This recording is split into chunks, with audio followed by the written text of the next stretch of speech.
بسم اللہ الرحمن الرحیم۔ السلام علیکم ورحمۃ اللہ وبرکاتہ۔ اردو جماعت پنجم کے لیکچر میں خوش آمدید۔ عزیز طلباء و طالبات، آج ہم حمد جو کہ پہلا سبق ہے اس کا لیکچر نمبر 4 پڑھنے جا رہے ہیں، اور یہ آج کا ہمارا حمد کا آخری لیکچر ہوگا۔ پیارے بچوں، آئیے آغاز کرتے ہیں لیکچر کا آج کے سبق کے ایسے لوز سے۔ دیکھتے ہیں ہمارے ایسے لوز کیا ہیں۔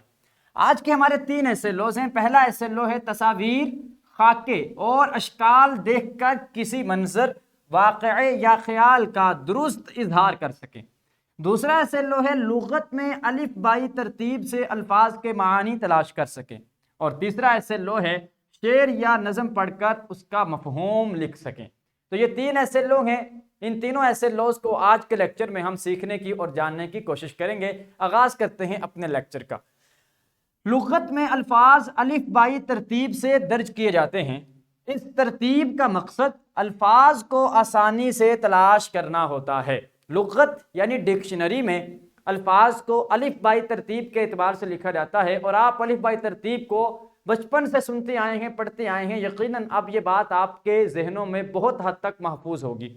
اور اس ترتیب کا مقصد کیا ہوتا ہے کہ الفاظ کو آسانی سے تلاش کیا جا سکے، کیونکہ بہت زیادہ الفاظ میں، ہزاروں لاکھوں الفاظ میں سے ایک لفظ کو تلاش کرنا ویسے بہت مشکل ہوتا، لیکن الف بائی ترتیب کی وجہ سے آسانی کے ساتھ ان الفاظ کو تلاش کیا جا سکتا ہے۔ پیارے بچوں، یہاں آپ کے لیے ایک ایکٹیویٹی ہے۔ یہاں کچھ اشعار نیچے لکھے ہوئے ہیں، ان کا مفہوم اپنے الفاظ میں تحریر کریں اور خط کشیدہ مشکل الفاظ کے معانی لغت کی مدد سے تلاش کریں۔ آپ نے اس ایکٹیویٹی کو کرنا ہے۔ اس سے آپ کا ایک ایسے لو مکمل ہو جائے گا جو کہ الف بائی ترتیب سے الفاظ کو لغت میں تلاش کرنا اور ان کا معنی کو لکھنے والا ہے۔ تو اب آپ بچے ویڈیو کو سٹاپ کریں گے اور اس ایکٹیویٹی کو کریں گے۔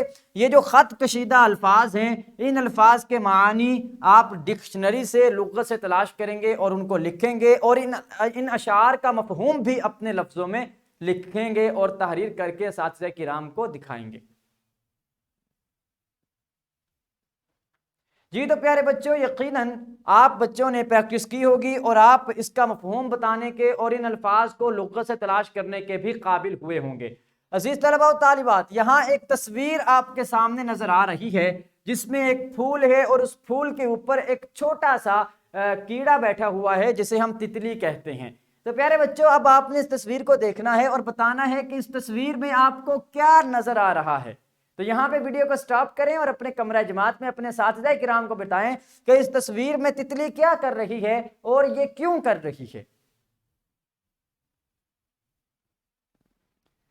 ویلکم بیک عزیز طلباء و طالبات۔ یقیناً آپ نے تصویر کو دیکھ کے بتا دیا ہوگا کہ یہ تتلی ہے اور یہ پھولوں کا رس چوس رہی ہے تاکہ یہ شہد بنا سکے۔ تو پیارے بچوں، آئیے اور تصاویر دیکھتے ہیں۔ یہاں 2 تصاویر آپ کے سامنے نمایاں ہیں۔ ذیل میں دی گئی تصاویر دیکھیں اور اپنے خیالات کا اظہار کریں۔ ان دونوں تصاویر کو دیکھ کر آپ نے اپنے اپنے خیالات کا اظہار کرنا ہے۔ اساتذہ کرام سے گزارش کروں گا کہ ویڈیو کو سٹاپ کریں اور دونوں تصاویر دکھاتے ہوئے طلباء و طالبات سے ان کے خیالات معلوم کریں کہ وہ کمرہ جماعت میں اپنے اپنے خیالات بتا سکیں کہ یہ تصویر کس بارے میں ہے اور یہ تصویر کس بارے میں ہے۔ جی تو عزیز طلباء و طالبات، ان تصاویر کی مدد سے آپ لوگ اس قابل ہو چکے ہوں گے کہ آپ کسی واقعے کو، کسی منظر کو دیکھ کر اسے اپنے الفاظ میں بیان کر سکیں۔ تو پیارے بچوں، یہاں آپ کے لیے گھر کا کام ہے۔ گھر کا کام یہ ہے کہ والدین کے ساتھ مل کر حمد میں موجود اشیاء کی تصاویر انٹرنیٹ پر تلاش کریں اور ان کے بارے میں اپنے خیالات کا اظہار کریں۔ یعنی حمد میں جن جن چیزوں کو بیان کیا گیا ہے، جیسے کائنات بیان ہوا، تو آپ کائنات کی تصویریں کچھ انٹرنیٹ سے تلاش کریں گے اور اس تصویر کے بارے میں اپنے اپنے خیالات کا اظہار کریں گے۔ اسی طرح سے جو چیزیں بیان ہوئی ہیں حمد کے اندر، آپ ان چیزوں کی تصاویر انٹرنیٹ سے تلاش کر کے اپنے اپنے خیالات کا اظہار کریں گے۔ یہ کام آپ نے گھر میں جا کر اپنے اپنے والدین، اپنے اپنے پیرنٹس کی مدد سے کرنا ہے۔ جی تو پیارے بچوں، ایک اور سرگرمی آپ کے لیے ہے کہ کتاب میں سے کوئی سی 2 تصاویر تلاش کریں، اپنے دوست کے سامنے ان تصاویر پر اپنے خیالات کا اظہار کریں۔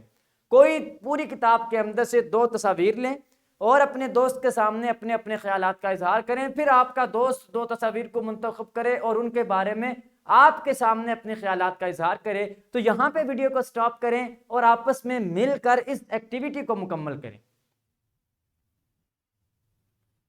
جی تو پیارے بچوں، یقیناً ان ساری ایکٹیویٹیز کے بعد اور سرگرمیوں کے بعد آپ بچوں میں یہ صلاحیت پیدا ہو چکی ہوگی کہ آپ محض تصویر کو دیکھ کر ہی اس کے منظر کو اپنے لفاظ میں بیان کرنے کے قابل ہو چکے ہوں گے۔ پیارے بچوں، آج کا ہمارا جو لیکچر ہے اس کی ڈسکرپشن میں لیسن پلان، ورک شیٹ اور پی پی ٹیز آپ کو دستیاب ہوں گی۔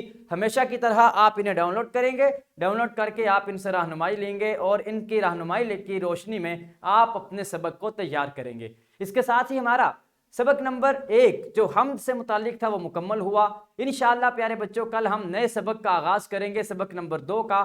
تب تک کے لیے اجازت دیجیے، اللہ کریم ہم سب کا حامی و ناصر ہو۔ السلام علیکم ورحمۃ اللہ وبرکاتہ۔